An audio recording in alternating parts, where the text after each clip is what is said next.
శ్రీ దుర్గామల్లేశ్వర స్వామివార్ల దేవస్థానం ఇంద్రకీలాద్రి అమ్మలగన్నమ్మ జగజ్జనని కనకదుర్గమ్మ తల్లి దేవాలయానికి పాలక మండలిగా సంవత్సరం కాలం పూర్తి చేసుకొని ఈ రోజున మేమందరం కూడా ఇక్కడ ఉన్నటువంటి చైర్మన్గా నేను, మా పాలక మండలి సభ్యులుగా ఉన్నటువంటి సోదరులు సోదరీలు అందరూ కూడా చాలా సామాన్య కుటుంబాల నుంచి సామాన్యులుగా మేమందరం కూడా ఈ పాలక మండలిలో పనిచేసామని చెప్పి కూడా మీ అందరికీ తెలుసు. ఇంతటి మహోత్తరమైనటువంటి అవకాశాన్ని కల్పించినటువంటి గౌరవ ముఖ్యమంత్రి వర్యులు జగన్మోహన్ రెడ్డి గారికి మేము ఇక్కడ ఉన్నటువంటి వారు అందరం కూడా ఆయనకి రుణపడి ఉంటామని చెప్పి కూడా మరొక్కసారి తెలియజేసుకుంటున్నాం. సామాన్యులకి అవకాశం ఇస్తే సామాన్యులు అందరం కూడా ఒక సేవకుల్లాగా, ఒక పాలకుల్లా కాకుండా ఒక సేవకుల్లాగా అమ్మవారి దేవాలయానికి అభివృద్ధి చేసే విషయంలో, అమ్మవారి దేవాలయాన్ని వస్తున్నటువంటి భక్తులు అందరికీ కూడా సేవలు అందించే విషయంలో కూడా మేమందరం కూడా సంవత్సరం కాలం పాటు చాలా అదృష్టంగా భావించి ఈ రోజున జరిగినటువంటి సంవత్సర కాలంలో మేము చేసినటువంటి అభివృద్ధి కార్యక్రమాలన్నీ కూడా మీ అందరికీ తెలిసినవే. అందులో నిమిత్తంగా ప్రధానంగా ఎప్పటి నుంచో అమ్మవారి దేవస్థానానికి విచ్చేస్తున్నటువంటి భక్తులు దూర ప్రాంతాల నుంచి, ఇతర రాష్ట్రాల నుంచి కూడా అమ్మవారి దేవస్థానానికి విచ్చేస్తారు.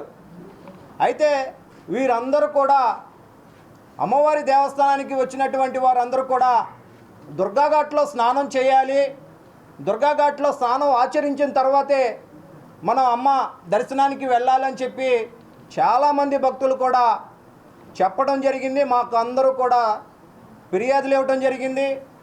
చాలామంది భక్తుల కోసం మేమందరం తక్షణం మేము వచ్చిన తర్వాత వెంటనే దుర్గాఘాట్ని ముందుగా జల్లు స్నానాలు తీసివేసి దుర్గాఘాట్లో మునుగు స్నానాలని ఏర్పాటు చేసినటువంటి సందర్భాలను కూడా మీరు అందరూ చూశారు. అదేవిధంగా దుర్గాఘాట్లో స్త్రీలు అక్కడ డ్రెస్ చేంజింగ్ రూమ్స్ కూడా ఇబ్బందికరంగా ఉంది అని చెప్పి మేము గమనించి అక్కడ డ్రెస్ చేంజింగ్ రూమ్స్ కూడా ఏర్పాటు చేయడం జరిగింది. అదేవిధంగా దూర ప్రాంతాల నుంచి వస్తున్నటువంటి వారు పాదరక్షలు పెట్టుకోవడానికి కానీ, అలాగే లగేజ్ పెట్టుకునే సౌకర్యం కానీ ఇవన్నీ కూడా ఏర్పాటు చేయడం జరిగింది. అలాగే దుర్గాఘాట్ నందు వాష్రూమ్స్ కూడా, రెడీమేడ్ వాష్రూమ్స్ కూడా మేము ఏర్పాటు చేయడం జరిగింది. అదేవిధంగా అక్కడ దుర్గాఘాట్ నుంచి బయటకు వచ్చిన తర్వాత సామాన్య భక్తులు అక్కడి నుంచి అమ్మవారి దేవాలయానికి వచ్చే విధంగా 2 ఉచిత బస్సులను కూడా మేము ఏర్పాటు చేయడం జరిగింది. వారు కింద దుర్గాఘాట్లను ఎక్కి మళ్ళీ హోమ్ టర్నింగ్ దగ్గర దిగి అమ్మవారి దర్శనం చేసుకొని వెళ్ళే విధంగా కూడా ఏర్పాటు చేశాం. అలాగే ప్రత్యేకంగా అమ్మవారి దేవస్థానానికి ప్రతి ఒక్కరు కూడా ఒక షిరిడి తరహాలో కానీ, అందరికీ కూడా షిరిడి తరహాలో పౌచ్ ప్యాకెట్స్, విభూది ప్యాకెట్స్ అందరూ కూడా అక్కడ మనం తెచ్చుకుంటాం, ఫేమస్. అయితే ప్రతి ఒక్కరికి ఇక్కడ వచ్చినటువంటి ఆడపడుచులకి, ప్రతి ఒక్కరికి కూడా అమ్మ భక్తులకి అందరూ పాకెట్లో పెట్టుకునే విధంగా కూడా మేము పౌచ్ ప్యాకెట్స్ డోనర్ సహాయంతో కూడా కుంకుమ ప్యాకెట్స్ కూడా మేము ఇక్కడ ప్రతి ఒక్క భక్తులకి ఇవ్వాలి అని చెప్పి దర్శనం అనంతరం కూడా మేము ఏర్పాటు చేయడం జరిగింది. అదేవిధంగా వారు వచ్చిన తర్వాత దర్శనం చేసుకొని వచ్చిన తర్వాత మళ్ళీ అన్నప్రసాదాన్ని స్వీకరించే విధంగా కూడా మేము అప్పుడు ఉన్నటువంటి పరిస్థితిని మళ్ళీ ఇంకా అన్నప్రసాదాన్ని పెంచుతూ రోజుకి 5,000 మంది దాకా కూడా మేము అన్నప్రసాదం ప్రతి ఒక్క భక్తులకి అందే విధంగా కూడా చేపట్టడం జరిగింది. అదేవిధంగా దూర ప్రాంతాల నుంచి వస్తున్నటువంటి భక్తులు చాలామంది నిద్ర చేయడానికి వస్తున్నటువంటి భక్తులు వారందరూ కూడా ఇబ్బంది పడకుండా అమ్మవారి దేవస్థానానికి వచ్చినటువంటి వారందరూ కూడా రాత్రిపూట భోజనం చేసే ఏర్పాటు కూడా మేము చేపట్టడం జరిగింది. ఇక్కడ రోజుకి 100 నుంచి 200 మంది కూడా చక్కగా అమ్మవారి ప్రసాదాన్ని తీసుకుంటున్నారు. అదేవిధంగా ఇంకా భక్తులందరికీ కూడా ఉపయోగంగా ఉండాలి, రాబోయే 10-20 సంవత్సరాలని దృష్టిలో పెట్టుకొని కూడా వారందరూ కూడా ఎక్కడ ఇబ్బంది పడకూడదు, అన్నప్రసాదం ప్రతి ఒక్కరికి అందే విధంగా అన్నదాన భవన్ కూడా మేము ఏర్పాటు చేశాం. అది కూడా ఇప్పుడు వర్క్స్ జరుగుతున్నటువంటి సందర్భాన్ని కూడా మీరు అందరూ చూస్తున్నారు. అదేవిధంగా ప్రసాదం పోటు మనకి అమ్మవారి దేవస్థానం కాంపౌండ్లో కాకుండా కొంచెం పక్కన ఉన్నటువంటి చోట కూడా మనం ప్రసాదాన్ని కూడా తయారు చేస్తున్నటువంటి సందర్భంలో ఇప్పుడు గౌరవ ముఖ్యమంత్రి వర్యులు జగన్మోహన్ రెడ్డి గారు ఇచ్చినటువంటి 70 కోట్ల ఫండుతోటి ప్రసాదం భవన్ కూడా మేము ప్రసాదం పోటును కూడా ఏర్పాటు చేయడం జరుగుతుంది. అదేవిధంగా శివాలయాన్ని కూడా త్వరితగతిన పూర్తి చేసి రేపు 18వ తారీఖున ప్రతి భక్తులకి కూడా అందుబాటులో శివుడి దర్శనం ప్రసాదించే విధంగా కూడా మేము అందరం కూడా ఏర్పాటు చేయడం జరుగుతుంది. త్వరలోనే రేపు 18వ తారీఖు కూడా ముహూర్తం పెట్టడం జరిగింది.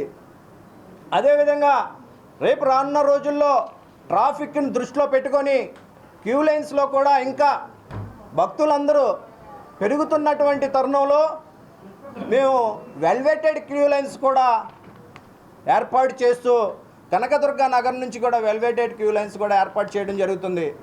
అదేవిధంగా ఇక్కడ పూజలు చేసుకోవడానికి, సేవలు చేసుకోవడానికి ప్రతి ఒక్క భక్తురాలు కూడా మార్నింగ్ పూట వచ్చి చాలా ఇబ్బంది పడుతున్నటువంటి సందర్భాలలో కూడా పైన వాష్రూమ్స్ కూడా ఏర్పాటు చేయాలని చెప్పనని కూడా మేము నిర్ణయం తీసుకోవడం జరిగింది. త్వరలోనే మా మల్లికార్జున స్వామి పక్కన ఉన్నటువంటి హౌసెస్ను కూడా తీసుకొని అక్కడ ఒక వాష్రూమ్స్ కానీ అక్కడ ఉండడానికి వసతి కానీ అన్నీ కూడా త్వరలోనే ఏర్పాటు చేస్తాము అని చెప్పి కూడా మొన్న పాలక మండలిలో చర్చించడం జరిగింది. అదేవిధంగా పూజలు చేసుకున్నటువంటి భక్తులు పౌర్ణమికి కానీ అదే అమావాస్యకి కానీ చండీ హోమంలోనికి 250-300 టికెట్లు కూడా ఉండే అవకాశం ఉంటే అక్కడ కంజెస్టెడ్గా ఉన్నటువంటి సందర్భంలో పూజా మండపాలు కూడా మేము అందరినీ కూడా నిర్మిస్తూ అందులో యాగశాల కూడా మేము నిర్మిస్తున్నటువంటి ఆల్రెడీ డోనర్ సహాయంతో మొదలు పెట్టడం కూడా జరిగింది. అదేవిధంగా వృద్ధులకు, వికలాంగులకు వారందరూ ఇబ్బంది పడుతున్నటువంటి సందర్భాల్లో వారి కోసం వీల్ చైర్స్ పెట్టి ఆ వీల్ చైర్ ద్వారా కూడా వాళ్ళందరికీ కూడా మేము దర్శన భాగ్యం కలిగించే విధంగా కూడా ఏర్పాటు చేయడం జరిగింది. అదేవిధంగా ఇంకా నడవలేనటువంటి వారు, చంటిబిడ్డ తల్లులు ఇంకా ఎవరైనా ఉన్నా కూడా వారికి టెంపో వెహికల్స్, డోనర్ సహాయంతో టెంపో వెహికల్స్ కూడా మేము పైకి రావడానికి కూడా 2 డోనర్స్ వెహికల్స్ కూడా వారితో మాట్లాడి కూడా తీసుకోవడం జరిగింది. అదేవిధంగా పాల పొంగళ్ళు చేసుకోవడానికి ప్రతి ఒక్క భక్తులు అందరూ కూడా చాలా ఇబ్బందులు పడుతున్నటువంటి సందర్భాలు మేము గుర్తించాం.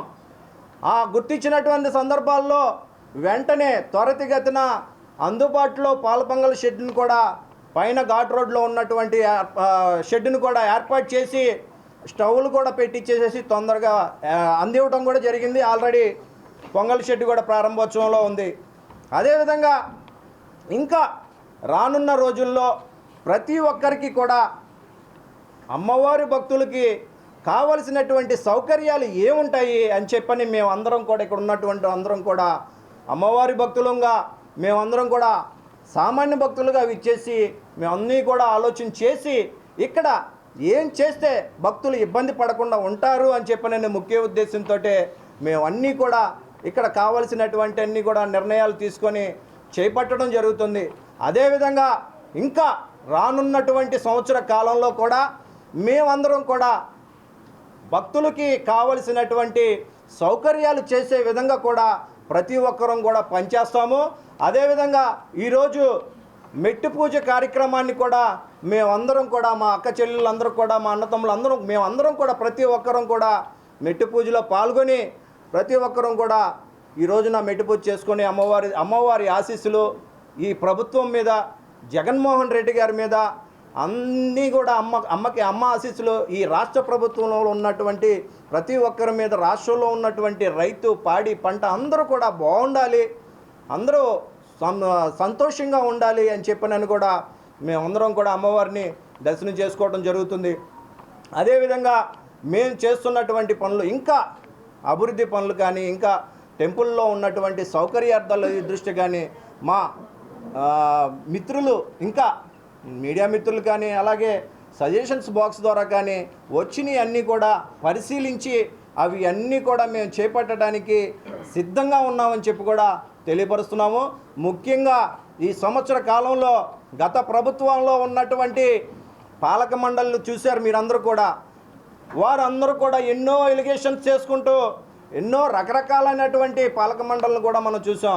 ఈ ప్రభుత్వంలో ఇప్పుడు జరుగుతున్నటువంటి పాలక మండలి కానీ, గత పాలక మండలి కానీ ఎక్కడా కూడా ఇష్యూస్ లేకుండా చక్కగా అధికారులతో కానీ అందరితో కూడా సమన్వయంతో ఇక్కడ మేమందరం కూడా సమిష్టిగా కృషి చేసి ఆలయాన్ని అభివృద్ధి చేసే విధంగా, ఆలయాన్ని డెవలప్ చేసే విధంగా అన్ని విధాలుగా కూడా మేము అమ్మవారి భక్తులకి కావలసినటువంటి సౌకర్యాల కోసమే మేము అందరం కూడా ఇక్కడ పనిచేస్తామని చెప్పి కూడా మరొకసారి తెలియజేస్తున్నాం.